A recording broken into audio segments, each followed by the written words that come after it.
ಇನ್ನು ಕನ್ನಡದ big boss season 12ಕ್ಕೆ ಮತ್ತೊಮ್ಮೆ ಶಾಕ್. ಜಾಲಿವುಡ್ ಸ್ಟುಡಿಯೋಗೆ ಮತ್ತೊಮ್ಮೆ ಬೀಗ ಬೀಳುತ್ತಾ? ಬೀಗ ಹಾಕುವಂತೆ ಮಾಲಿನ್ಯ ನಿಯಂತ್ರಣ ಮಂಡಳಿಗೆ ದೂರು ಹೋಗಿದೆ. ಮಾಲಿನ್ಯ ನಿಯಂತ್ರಣ ಮಂಡಳಿಗೆ ದಿನೇಶ್ ಕಲ್ಲಳ್ಳಿ ದೂರು ಕೊಟ್ಟಿದ್ದಾರೆ.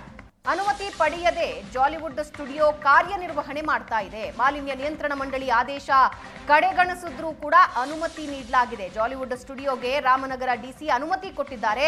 ಅನುಮತಿ ಪಡೆಯದೆ ಸ್ಟುಡಿಯೋ ವಿರುದ್ಧ ಕಾನೂನು ಕ್ರಮ ಕೈಗೊಳ್ಳಿ, ಕೂಡಲೇ ಜಾಲಿವುಡ್ ಸ್ಟುಡಿಯೋಗೆ ಬೀಗ ಹಾಕಿ ಅಂತ ದೂರು ಕೊಟ್ಟಿದ್ದಾರೆ. ಜಾಲಿವುಡ್ ವಿರುದ್ಧ ಸಾಮಾಜಿಕ ಕಾರ್ಯಕರ್ತ ದಿನೇಶ್ ಕಲ್ಲಳ್ಳಿ ದೂರು ನೀಡಿದ್ದಾರೆ. ಈ ಹಿಂದೆ ಮಾಲಿನ್ಯ ನಿಯಂತ್ರಣ ಮಂಡಳಿ ಇಡೀ ಜಾಲಿವುಡ್ ಸ್ಟುಡಿಯೋಗೆ ಬೀಗ ಹಾಕಿತ್ತು. ಬಿಗ್ ಬಾಸ್ ಮನೆಗೂ ಕೂಡ ಬೀಗ ಹಾಕಿತ್ತು. ಬಿಗ್ ಬಾಸ್ ಸ್ಪರ್ಧಿಗಳೆಲ್ಲರನ್ನ ಹೊರಗೆ ಕಳಿಸಿತ್ತು. ಕಂಪ್ಲೀಟ್ ಶೂಟಿಂಗ್ ಕೂಡ ಕ್ಲೋಸ್ ಆಗಿತ್ತು.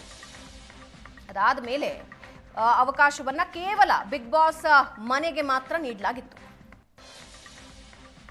ಜಾಲಿವುಡ್ ಸ್ಟುಡಿಯೋಗೆ ಸಂಬಂಧಪಟ್ಟಂತೆ ರಾಜ್ಯ ಮಾಲಿನ್ಯ ನಿಯಂತ್ರಣ ಮಂಡಳಿ ಏನು ಇವತ್ತು ಕ್ಲೋಸರ್ ಆರ್ಡರ್ನ ನೀಡಿತ್ತು, ಅದಕ್ಕೆ ಸಂಬಂಧಪಟ್ಟಂತೆ ಸಂಪೂರ್ಣವಾಗಿ ಕಾನೂನುಗಳನ್ನು ಉಲ್ಲಂಘನೆ ಮಾಡಿ ಜಿಲ್ಲಾಧಿಕಾರಿಗಳು ರಾಮನಗರ ಇವರು ಮತ್ತೆ ಮರು ಓಪನ್ ಮಾಡಲಿಕ್ಕೆ ಆದೇಶ ನೀಡಿರುವಂಥದ್ದು ಸಂಪೂರ್ಣವಾಗಿ ಕಾನೂನುಗಳ ಉಲ್ಲಂಘನೆ ಆಗಿದೆ. ಗೌರವಾನ್ವಿತ ಸರ್ವೋಚ್ಚ ನ್ಯಾಯಾಲಯ ಮತ್ತು ರಾಷ್ಟ್ರೀಯ ಹಸಿರು ನ್ಯಾಯಾಧಿಕರಣ ಹಲವು ತೀರ್ಪುಗಳಲ್ಲಿ ಸ್ಪಷ್ಟಪಡಿಸಲಾಗಿದೆ.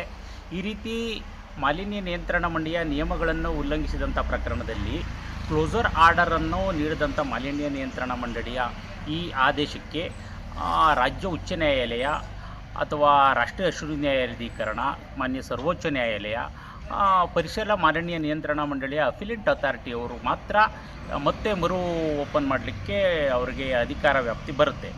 ಸನ್ಮಾನ್ಯ ರಾಮನಗರ ಜಿಲ್ಲಾಧಿಕಾರಿಗಳು ಈ ಎಲ್ಲ ಕಾನೂನುಗಳನ್ನು ಮತ್ತು ನಿಯಮಗಳನ್ನು ಉಲ್ಲಂಘಿಸಿ ಜಾಲಿವುಡ್ ರೆಸಾರ್ಟ್ಸ್ ಏನು ಇವರು ಸಂಪೂರ್ಣವಾಗಿ ಕಾನೂನನ್ನು ಉಲ್ಲಂಘನೆ ಮಾಡಿ ಇವತ್ತು ಮರು ಓಪನ್ ಮಾಡಿರೋದರಿಂದ ಇಡೀ ಪ್ರಕರಣದ ಬಗ್ಗೆ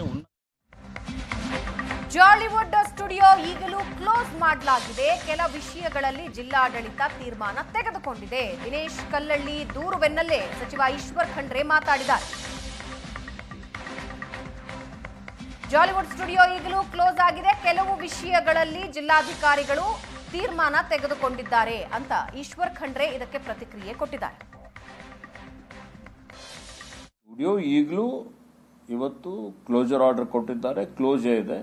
ಕೆಲವೊಂದು ವೈಯಕ್ತಿಕವಾಗಿ ಕಾನೂನುಬದ್ಧವಾಗಿ ಜಿಲ್ಲಾಡಳಿತ ಮಟ್ಟದಲ್ಲಿ ಏನು ಇವತ್ತಲ್ಲಿ ಕಾರ್ಯಕ್ರಮಗಳು ನಡೀತಾ ಇದ್ದಾವೆ, ಅದಕ್ಕೆ ಯಾವುದೇ ರೀತಿಯ ಕ್ರಮಬದ್ಧವಾಗಿ ನಡೆದರೆ ಯಾರೂ ಹಸ್ತಕ್ಷೇಪ ಮಾಡುವಂಥ ಅವಶ್ಯಕತೆ ಇರೋದಿಲ್ಲ.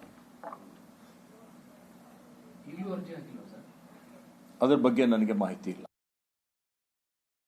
ಸ್ಟುಡಿಯೋ ಈಗಲೂ ಇವತ್ತು ಕ್ಲೋಸರ್ ಆರ್ಡರ್ ಕೊಟ್ಟಿದ್ದಾರೆ, ಕ್ಲೋಸೇ ಇದೆ. ಕೆಲವೊಂದು ವೈಯಕ್ತಿಕವಾಗಿ ಕಾನೂನು